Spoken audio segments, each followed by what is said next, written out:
Bonjour, je continue la série des signes astrologiques avec les vierges. Après beaucoup de péripéties, j'ai réussi à mettre la miniature, pas gagné. Alors les vierges, qu'est-ce qui va se passer pour vous?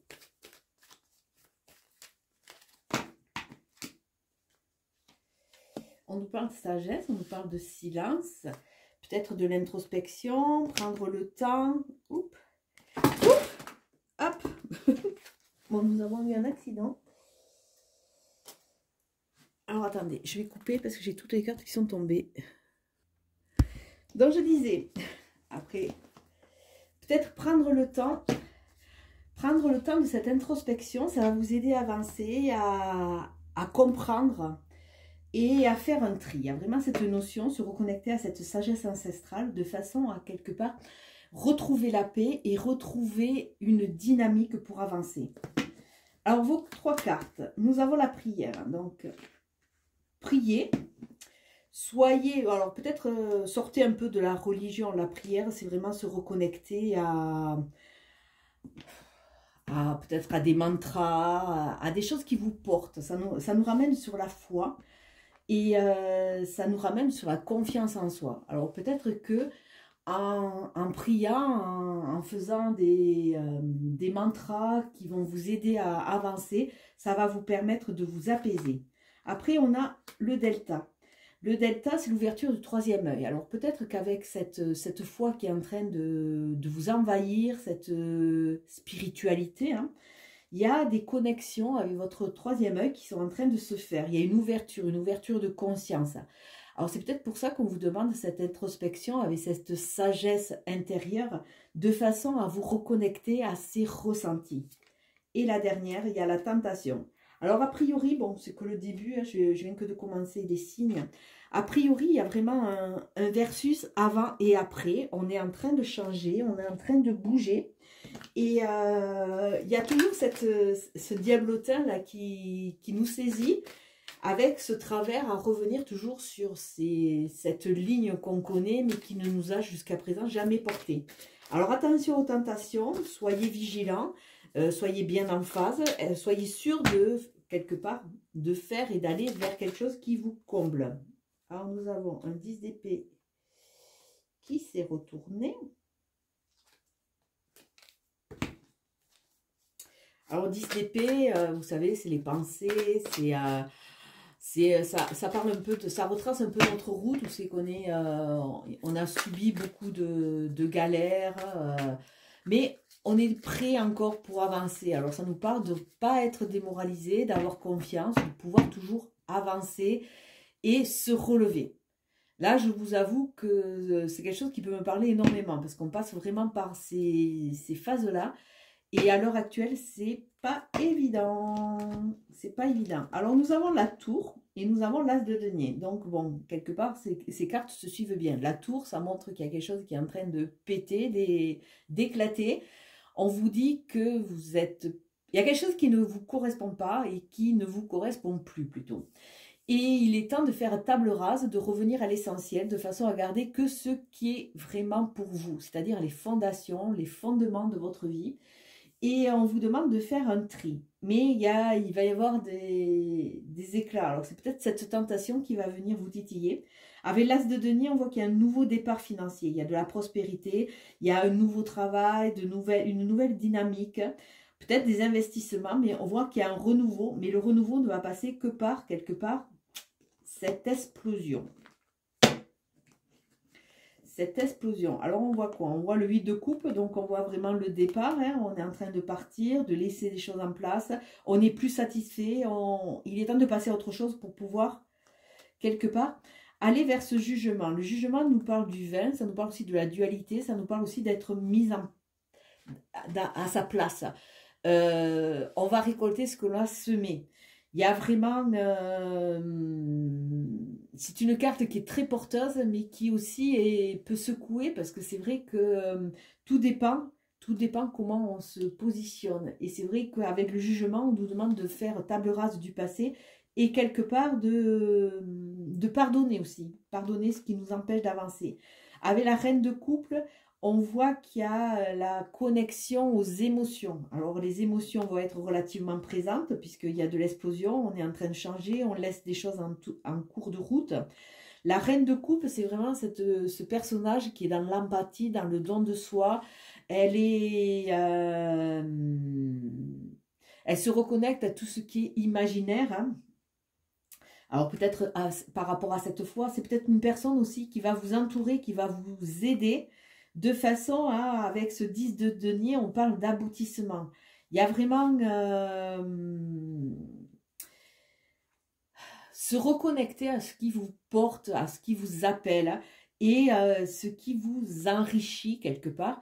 Et ça passe peut-être au-delà de l'apparence. Allez vraiment vers des valeurs solides qui peuvent vous porter, qui vont vous aider à avancer. Ce 10, c'est un recommencement, fin de cycle, recommencement.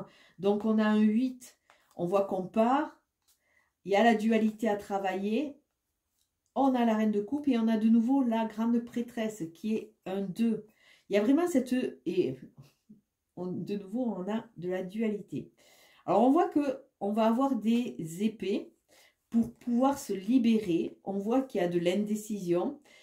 On voit aussi que peut-être qu'on est un peu en retrait parce qu'avec ce roi d'épée, il y a une notion d'austérité. On va avancer, mais ça risque de nous secouer pas mal. Et il va falloir qu'on sorte d'un certain attentisme, d'un certain recul, de façon à pouvoir être maître de la situation. De toute façon, on a les épées pour se défendre, on a les épées pour couper, mais on voit vraiment qu'il y a cette dualité, cette notion de se mettre en place qui va être très présente sur ce mois de mai. On commence avec un 8 de bâton. Alors, je ne sais pas à quel niveau sont les lunes, il y a du feu.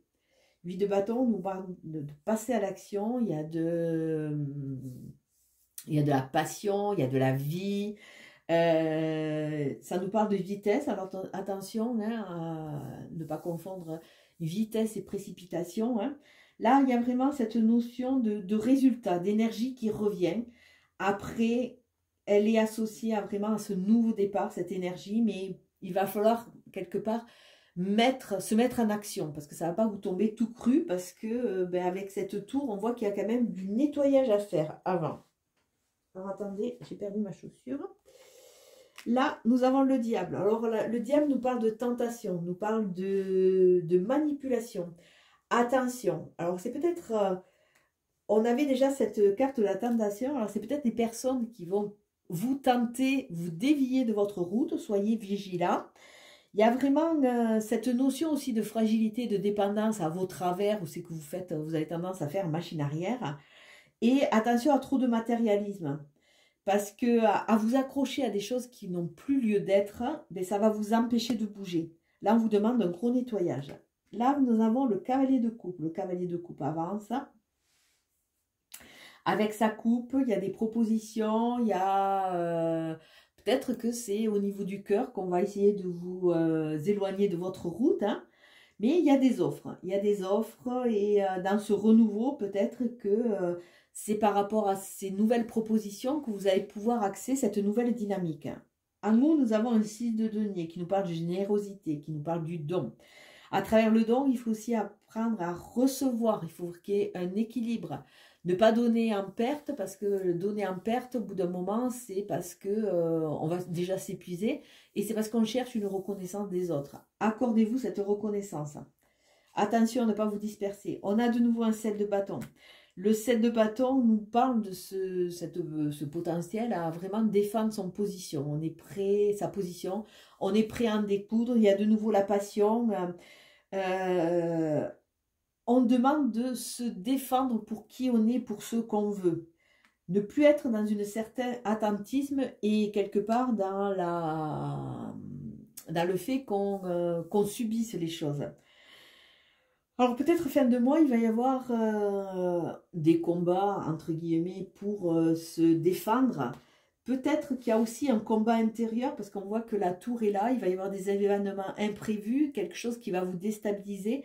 Et peut-être qu'il y a ce combat intérieur qui fait que des fois, par facilité, on a toujours tendance à à aller vers la tentation qui est souvent la facilité. Nous avons quoi? Le 7 d'épée. 7 d'épée, les pensées, le vol. Il est temps peut-être de faire la pause qu'on vous demande. Le 7 d'épée, on ne sait jamais si c'est un voleur, si c'est quelqu'un qui arrive furtivement ou si c'est quelqu'un qui est en train de faire le tour de ses affaires de façon à les recentrer.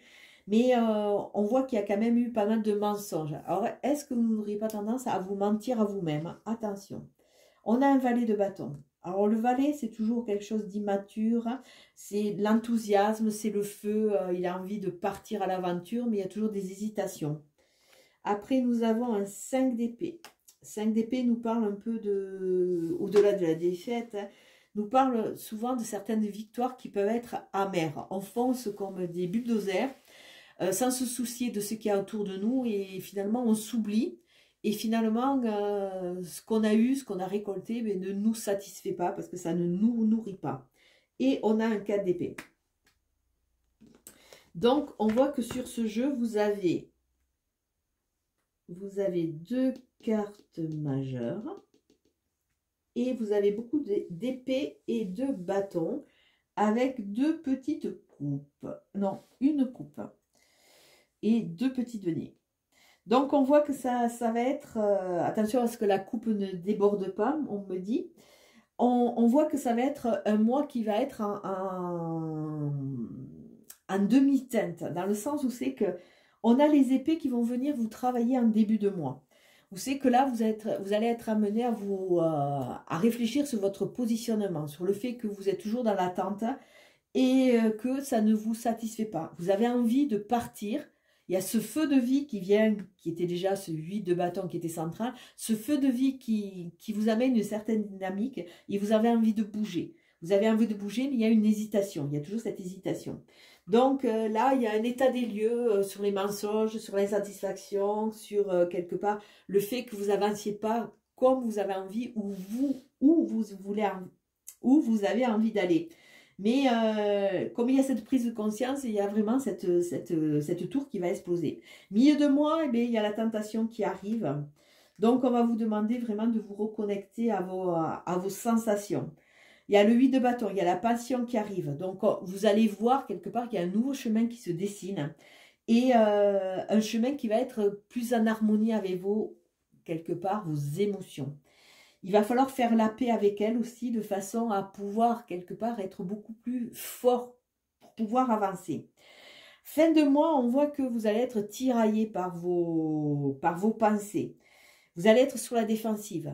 Vous allez avoir du mal à avancer. Et c'est pour ça qu'avec ce 4 d'épée, on voit qu'il y a une sorte de... comme si vous faisiez l'autruche. Je dors, peut-être que les choses vont se mettre en place comme ça, sans que j'ai à agir, parce que toutes ces pensées me font peur, et je suis toujours sur la défensive. Donc, quelque part, il y a une sorte de fuite en avant, en faisant un peu l'autruche, on se couche et on se dit... Donc, ça veut dire qu'en fin de mois, il y a vraiment ces peurs parce qu'il y a vraiment cette conscientisation de toutes ces tentations qui peuvent être là, et qui vous empêchent d'avancer. Et là, il y a vraiment cette notion de prendre le taureau par les cornes, de ne pas être tout le temps sur la défensive, mais de commencer à construire avec patience et en se reconnectant à qui on est, avec sa foi et avec ses potentiels. Parce qu'il y a une notion de potentiel à venir. Mais il y a un gros ménage qui va se faire. Hein.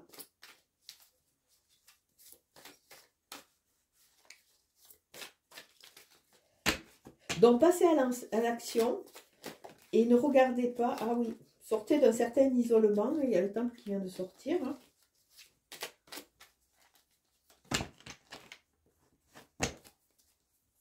Alors, on nous dit quoi? Alors, les hyènes viennent renforcer vraiment cette notion de trahison. Cette notion de trahison, cette notion de tentation, cette notion de gens autour de vous qui ont tendance, pas à vous porter, mais justement à vous pomper plutôt. On vous demande de vous aligner, attention à vos chakras, qu'ils soient bien dynamiques, bien toniques, de façon à pouvoir vous amener l'énergie dont vous avez besoin. On l'avait tout à l'heure et c'est renforcé, on voit que bon, on se sent responsable de beaucoup de choses. Là, on est en train de ruminer il y a ces pensées qui arrivent. On rumine de tout ce qu'on n'a pas eu, on rumine de cette insatisfaction. Et prendre la responsabilité, oui, mais il ne faut pas non plus se victimiser à travers ça. C'est renforcé par la corrida. La corrida, c'est vraiment tous les coups que vous avez pu avoir. Et c'est peut-être pour ça que vous êtes toujours sur cette phase de défensive. Alors, au lieu de vous morfondre quelque part, c'est vous-même qui vous êtes mis dans cette position, entre guillemets, de victime. Alors, reprenez les rênes, reprenez votre souveraineté parce que c'est en train de tourner. Et surtout, sortez parce qu'on voit qu'il y a vraiment cette notion de schéma reproductif qui est là. Sortez, passez à l'action, reprenez les rênes. D'autant plus que là, on avait notre petit cavalier de coupe qui est une personne aussi qui a le cœur, une personne honnête. On a peut-être autour de vous des gens ou une personne qui pense à vous, mais plus qu'en amitié. C'est peut-être une nouvelle relation pour vous les vierges. Et une relation qui va vous porter. Peut-être que jusqu'à présent, vous êtes tombé avec, on l'a vu, hein, les liens, hein, ces personnes qui sont là et qui vous pourrissent la vie. Mais vous voyez, c'est un crépuscule, c'est une fin de schéma. Vous avancez avec le fantôme du passé. La victimisation, on l'a vu. Hein. Et il faut que vous sortiez de ces schémas reproductifs. Mais on voit qu'avec le crépuscule, c'est quelque chose qui va finir. Vous allez vous reconnecter à votre vraie tribu de façon à sortir de ces phases de hyène. Reprenez votre souveraineté, c'est ce que je vous disais. Hein. Donc, c'est vrai qu'il faut arrêter de se morfondre. Arrêter, comprendre que quelque part, c'est nous-mêmes qui avons tendu le dos et qui avons reçu aussi ces coups. Hein. Et arrêter de tourner en boucle avec ces idées qui sont relativement négatives. Hein. Et on l'avait là, la foudre. Il y a vraiment cette notion de... Peut-être un coup de foudre, hein, puisqu'on a vu qu'il y avait le petit cœur.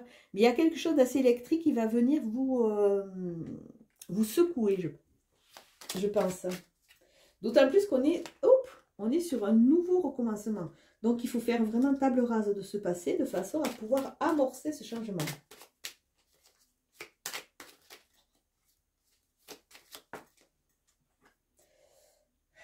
Entreprendre, on l'a vu avec le 8, passer à l'action. Écoutez, si vous n'avez pas compris qu'il y avait des choses qu'il fallait faire de la coupe pour retrouver votre renommée, là je pense que les deux jeux vous le disent. Hein. C'est comme si vous aviez construit une sorte de paradis éphémère sur des sables mouvants. Donc à un moment, il manque de stabilité. Il va falloir retrouver cette stabilité. Il va y avoir des imprévus. La passion est au rendez-vous. On l'a vu, hein. C'est comme si vous étiez un peu en phase d'hibernation et que là, il y a un vent nouveau, un vent passionné, un vent de vie qui va venir vous secouer. Peut-être un héritage à recevoir. On voit que peut-être aussi votre positionnement, c'est dû à votre éducation, à votre enfance. Donc, allez faire un travail sur le transgénérationnel de façon à vous libérer. Et vous allez passer en phase d'élévation. Après... Parce que vous avez conscientisé que vous avez perdu du temps. On a de nouveau ce voleur qui est là. Et vous allez retrouver la paix. Donc, vraiment, les messages forts pour vous, les vierges, c'est vraiment de l'imprévu. C'est vraiment arrêter de tourner... tourner ces idées en permanence dans votre tête. Il faut que vous passiez à l'action de façon à pouvoir, quelque part, reprendre les rênes. Et c'est vrai que cette corrida, non seulement elle nous parle du fait que vous avez pas mal tendu le dos et que vous avez reçu des écueils, mais ça parle de ce conflit interne, ce conflit qui va vous permettre de sortir de ce schéma. Sortir de ce schéma de façon à pouvoir vous libérer. Alors il va y avoir pas mal de dualité, on l'a vu, hein. Et il faut sortir d'une phase aussi de culpabilité parce que... ce que vous avez vécu, vous l'avez créé. C'était simplement une leçon, c'était simplement... ouais, c'était une leçon de vie pour vous faire grandir et pour vous montrer que vous n'étiez pas sur la bonne route. Alors, on va finir avec Lego, parce que je crois que j'avais mis Lego au taureau. Je ne sais pas trop ce que j'ai mis. Comme j'ai ces problèmes-là pour envoyer les vidéos, je l'ai fait hier. Alors, on vous dit, dites je suis désolée.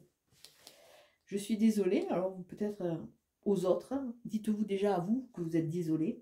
Dites la vérité, ça ressort pas mal. Hein. Il y a beaucoup de faux semblants.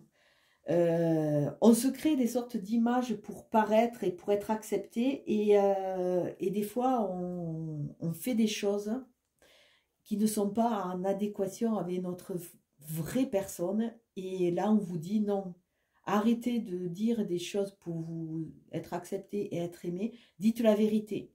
Comme ça, automatiquement, ça va faire un tri. Et ça va vous amener que les personnes qui sont en relation et en vibration avec vous. Et connectez-vous à votre famille d'âme. On l'avait tout à l'heure aussi, la famille d'âme.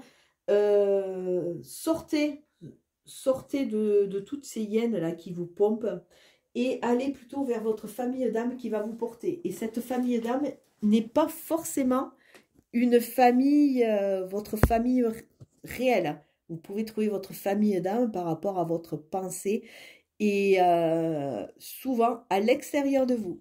Je vais vous souhaiter un très beau mois de mai et une très belle journée. Ciao, ciao.